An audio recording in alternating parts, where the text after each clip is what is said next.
Yeah, me too. So let's see.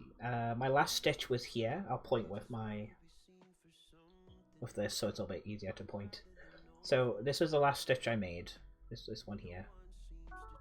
This one right here, where the needle's poking up. So, and so that's where my thread is. So what I do is I go in the middle. I go like a few stitches over to where the thread of the weave is going horizontally, and I come up through the middle, and then I go down as if I'm doing a pin stitch. This is just like a bit of extra securing. So that's hidden, but you can see there's a little line, like that's where that thread is. But then with that way it basically secures the thread in the middle of the square, so it's easier to make sure you stitch over. And then I just continue that square along. Obviously, because I've come down here, I'm gonna have to go a bit further over. And then I come up in the middle. A lot of people come up through the holes, but I don't because I want it to be in the middle of the square. That way, I'm gonna catch it more. It's a good job I ended that thread there. Actually, that was really short. So now that thread is just gonna sit over here. If they're quite long still, I like trim them down. Usually like just over a square in length. That way it's not gonna get. It's got a little bit of grabbability if it starts to get pulled through. And then as I'm stitching, because I work my way across the square like this, I'll be stitching over that end. And then once I get to like around about like a few stitches in front of it, I'll be able to just pull it up a little bit like that, and then just snip. You know, actually, I need to cut this bit off, so I'll just trim this bit, because if you look at, obviously these colors are really light, so it's not very helpful. But you see here, I've got like this end here. That is literally one square over from where I've stitched, so it's nice and secure. So I'm just gonna pull that a little bit and snip, and it's gone. And now in that thread end is secured on the back. So if I just poke this through so I can see where that was, and then I flip it back over. Where is it? Yeah, so that's here, and you like that end is fully secured. It's buried under all these stitches. This bit is like chaotic as all hell because it's a lot of confetti. But that's how I end my threads, and if I decide not to do a loop start, I start them in the same way. Yeah, you're a wizard, but I'm a witch. I might as well leave that zoomed in like that, actually, so you can see what I'm doing a little bit better. You just double check the focus is good.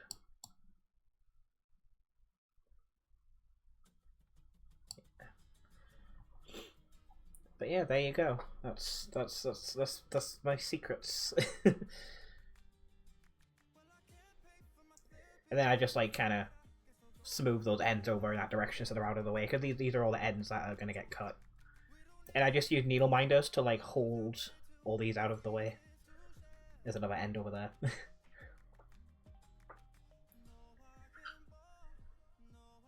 Secrets. Now where is my actual needle though? Uh-oh. Oh, there it is. I put it on the gnome.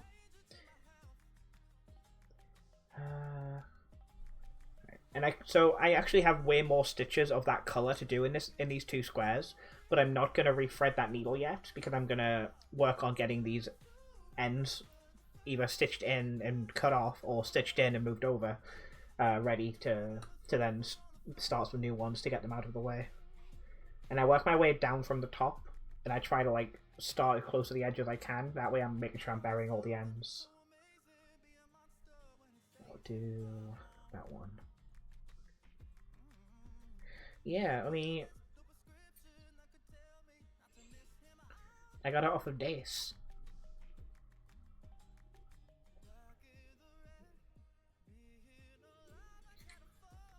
Yeah, me too.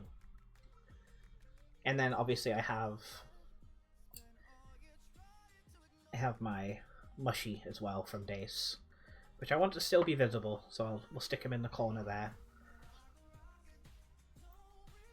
But I will say, if you do decide to try parking, it's really important that you go over the edge of the square. Otherwise, you will end up with sharp. You'll be more likely to end up with sharp tension lines. And I counteract that by like going over the edge a little bit, just so that there's not a straight line. And hi Mia, welcome in. Enjoy your work.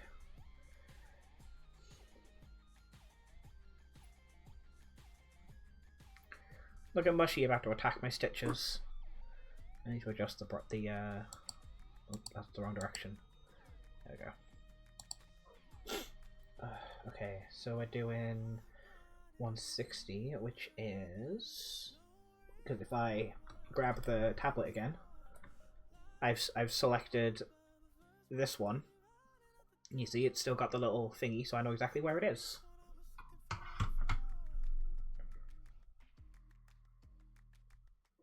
And I can just use the needle to just separate it from all the others. Is that the right one? Nope, not that one. This one.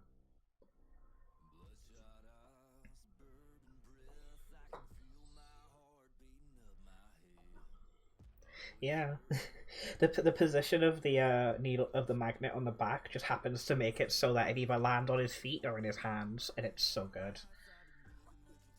So just pull those out of the way.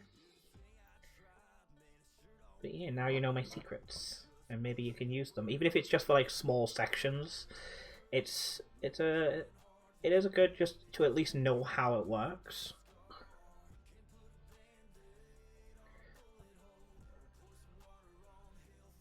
Brimstone, just make it worse. Broken heart. Yeah. And for the sake of making sure you capture the ends, try and get used to making sure you have vertical legs on the back. So make sure you're like going in the top and out the bottom of the stitches, if that makes sense, so that you're creating straight lines on the back. At least over, especially over the ends. Put band-aid on a bullet hole. Hellfire and brimstone just makes it worse. Broken heart. Broken heart.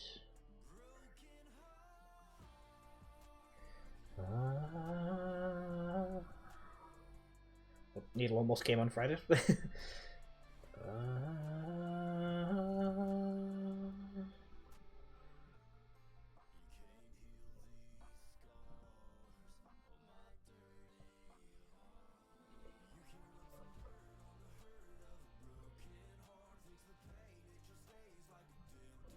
And like my stitch, even though constantly having to rethread the needle and stuff seems like it's a lot slower, once you get used to it, it really isn't.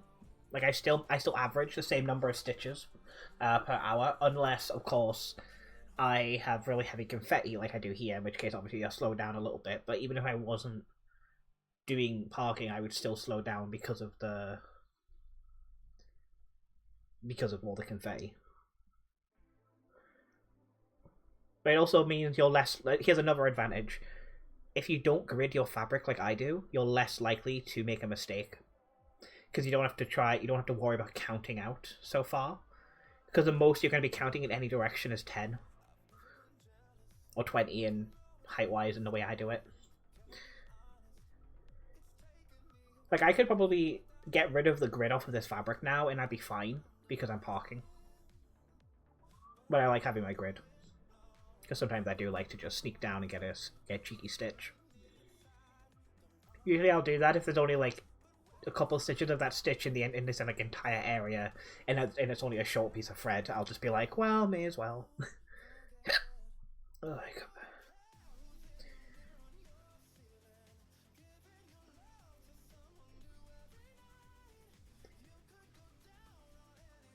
yeah, but I mean then when you go down through the top, right? Come back out through the bottom. So don't go across, go down to get the other leg. That way you're creating that capture. Unless you decide to park your threads underneath, which you end your threads underneath, which you can also do. In which case, you would just make sure you're going the opposite direction to capture that one. Oh, that must be some bad quality weed, because good weed, it doesn't smell great, but it shouldn't smell like a skunk. Not that I would know. I've been around a lot of people that smoke. I don't, because I don't like the smell of it, and also like I have asthma and I'm too scared to risk my breathing.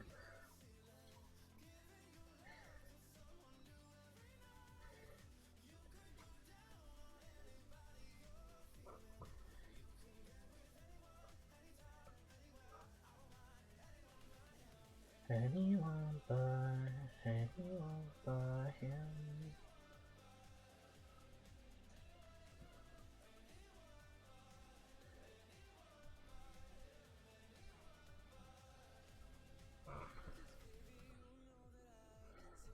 One day at a time.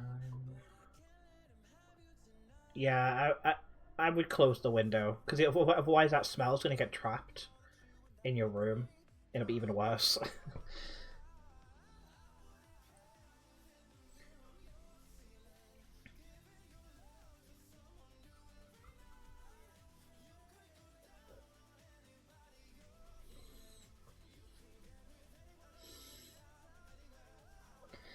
Another thing I like about parking is it's so methodical.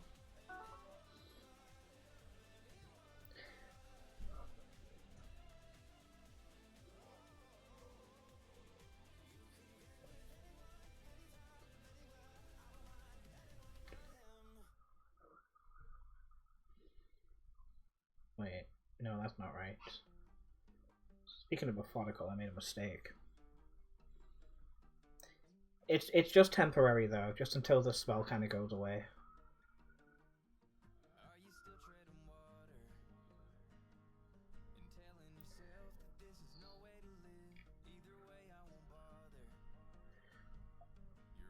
Yeah, I would. Because like the thing you gotta remember, Jack, is a lot of crafting is very methodical and like meditative. And that's a big part of why a lot of neurodivergent people are crafters. I've fucked up the stitch. I can't get it out.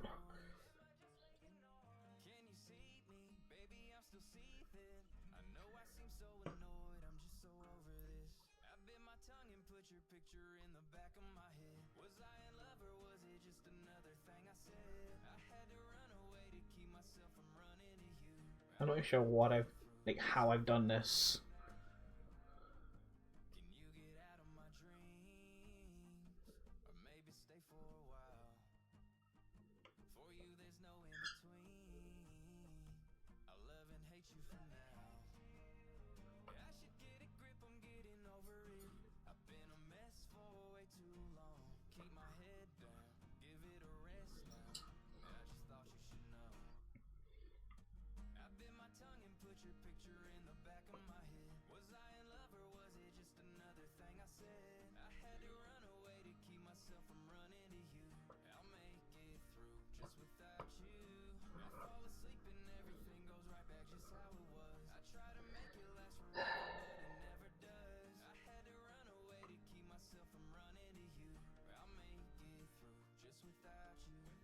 I gotta go to the pet shop tomorrow, so it doesn't matter how much pain I'm in, I have to go to the library. I have no choice.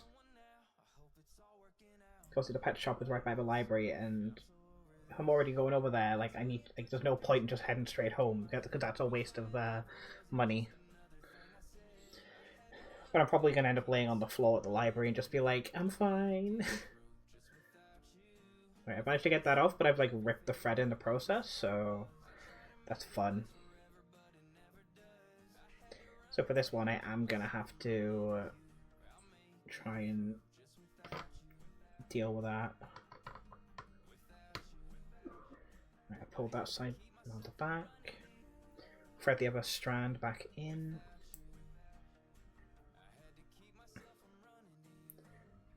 It's because I my hand was shaking, and so I like split the thread in a weird way and put the stitch in the wrong place, and then trying to undo it because I was still shaking, I like ripped the thread.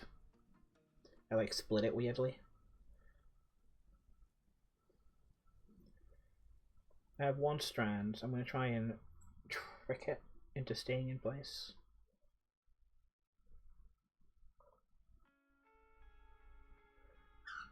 Actually, even then, I need to frog this one as well. You know what? I'm going to leave the wrong stitch in there. I'll just mark it off and pretend I did it correctly. I do that sometimes. It's a similar enough color.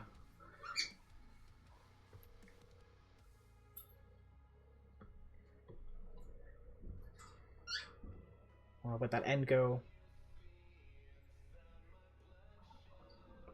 Oh, what the hell? Oh, I'm so confused.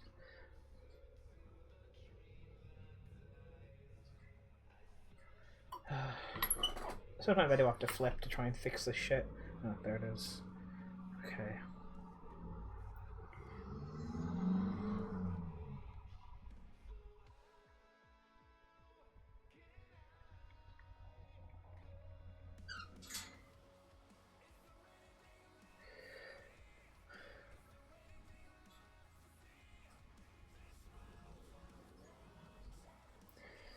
But because I have fucked up that stitch, I can't actually secure the thread correctly, so I'm just gonna weave it through a bunch of times and create a big bulk on the back, but it's fine, I'll deal with it. I'd rather that than have the thread come loose. Because I will have to wash this fabric afterwards quite aggressively to get the ink out. Because even though this is... So this is heat erasable pen, but what a lot of people don't realise about the heat erasable pens is just because you've ironed it doesn't mean the ink is gone. You still have to wash the fabric. Because you have to wash the ink out, otherwise it will return and it will be harder to get rid of. Because eventually, because like, obviously ink ages and then it'll begin to show. So you have to actually wash the fabric with washing detergent. Not that doesn't mean in a machine. You don't have to put it in a washing machine, but like you need to wash it with like washing powder or laundry liquid, whatever it is you use for your washing, in quite warm water. And obviously I'll be washing this afterwards anyways because it's getting handled a lot because it's going to take so long to finish.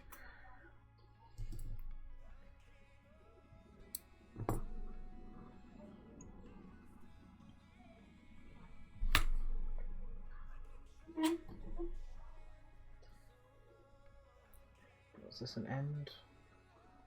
Yeah, okay, so it's up there. But that's that thread dealt with. Not in the way that I would like, but it's dealt with. Next we'll do the little hazard sign, which is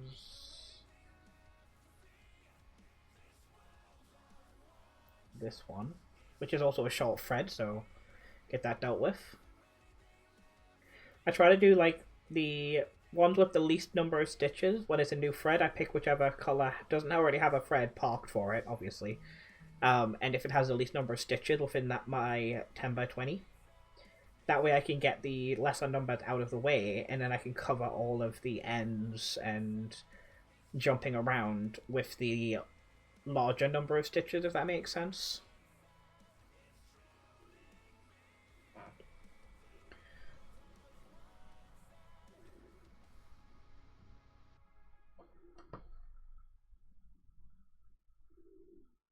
It gives me that extra security that I'm making sure I've secured the ends correctly.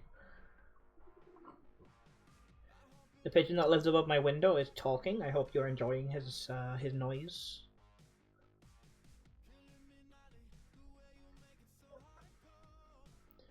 But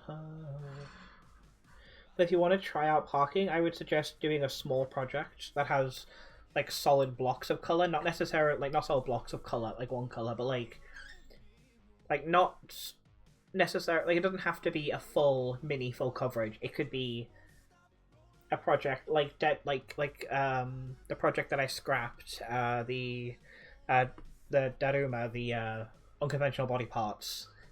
That project wasn't full coverage, but it had huge. It was like the actual character itself was just all solid stitching, and so parking on something like that also does work. because it's solid stitching, so you're not going to be seeing it through as you jump around. Something like that, but obviously smaller, would be a great way to practice parking to see if you like it. And you don't have to keep going with it. If you decide you don't like parking, you can just go, okay, like say I was at this point and I was like, okay, parking's not for me. And what I would do then is I would make sure I get all of these ends used up. So like I would like take the thread I'm doing now and I would just continue until I've used all the thread up, and then grab the next parked thread, use it all up, and eventually they're all used up and you can just go back to stitching the way that you usually do. But it's still good to give it a try. And there's so many like different parking methods as well. The one that I do is a modified royal rose, because I like the idea of doing the two squares, but I don't like the wastefulness with how she tells you to do it.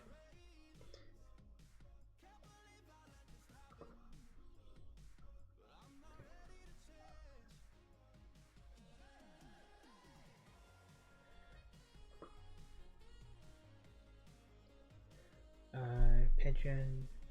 Yeah, is that the one that you sent me a photo of, the pigeon? No, baby blackbirds. Yeah, there's because you could start with doing a 10 by 10, just like a single square. But I tried that once and I got really frustrated because obviously you're starting new threads way more often, and you're doing way less stitches. But with doing the two high, you have plenty of room to actually get some feel like you're actually making progress. And another advantage to doing parking, another advantage is you get that satisfaction of seeing the visible progress. Because I've literally just filled in these two squares and I can like see the progress happening, rather than if I was jumping all over the place, it would be harder to see where I have just put in like 100 stitches. Like it would be harder to see that progress versus an entire square. I can't remember what it looks like. Send me it in DMs or throw it in chat or something. Boy, so damn good looking. I think it's been a while since I've seen the... Because like, I think... Because obviously I can't picture it. But I think I know which one you're talking about, but I want to make sure. Okay. Like, even if you were to do one of those little campers, like something like that would be a good way of practicing. Probably not, actually, because it's mostly the same colour. Oh, the one that you were doing yesterday. Okay, I'll think of a different pattern. Yeah, that would, because that is a mini full coverage. So that would be a good way to practice it. But obviously, with being so small, you wouldn't get as much exploration. But it's still a good way to give it a try.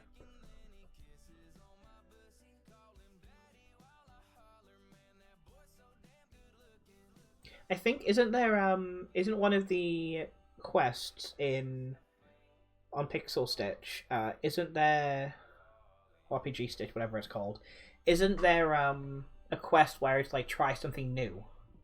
I wonder if you'd be able to pass off parking is the new thing.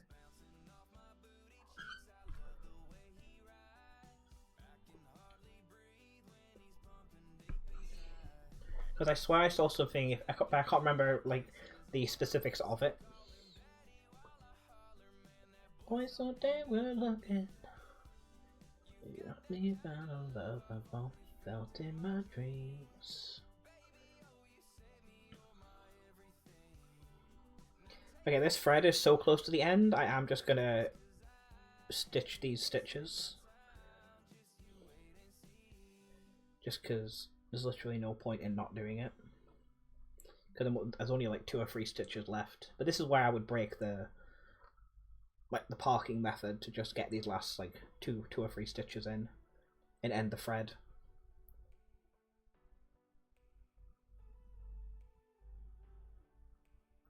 But because it's only a few stitches, it doesn't mess up my ability to weave it to cover up the ends. but I am going to weave this one in on the back as well, just based on the other stitches that are around it.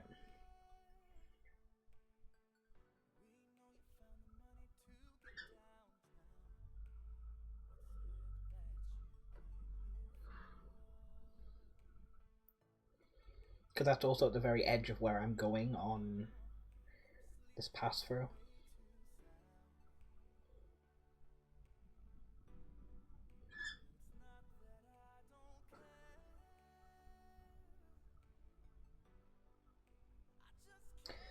And I guess like another thing. Ow, sorry, I pushed on the tip like an idiot. Another thing is obviously if you're weaving in through the back all the time on a huge foot. Oh god, I've actually made myself bleed. Oh, I didn't realize that I actually hurt myself. Uh, okay, yeah, like I've actually. Oopsie. I will be right back. I'm not gonna mute. I'm just gonna go like run this under some water to make it stop. Oh, my spine. I'm okay. I'm not okay. I'm not okay. I should have muted. So I don't have to hear this. I'm sorry. I'm sorry.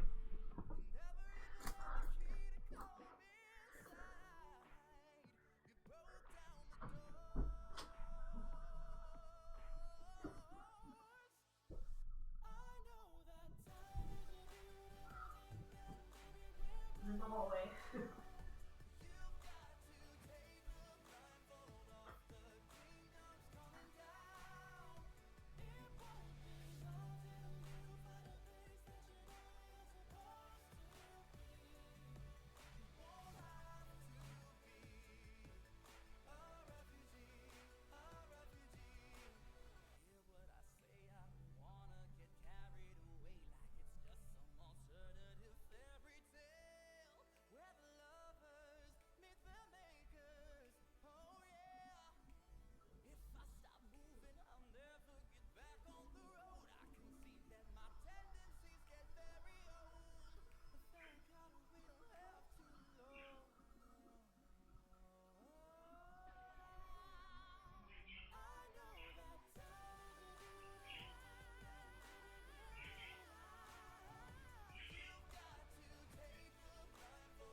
Hush, hush, Draco.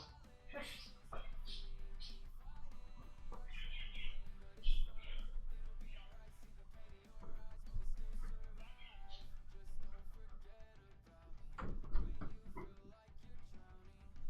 I'm almost back.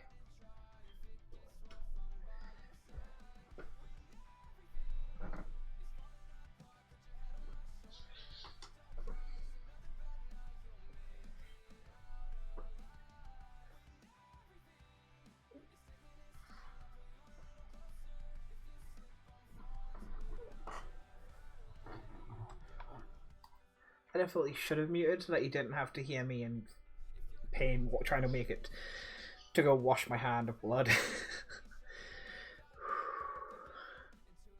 I did not run off to fart. I had actually I was bleeding and I almost bled all over the fabric.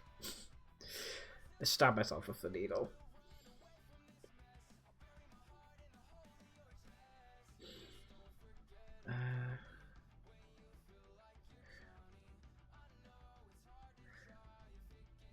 Can dogs eat bagels?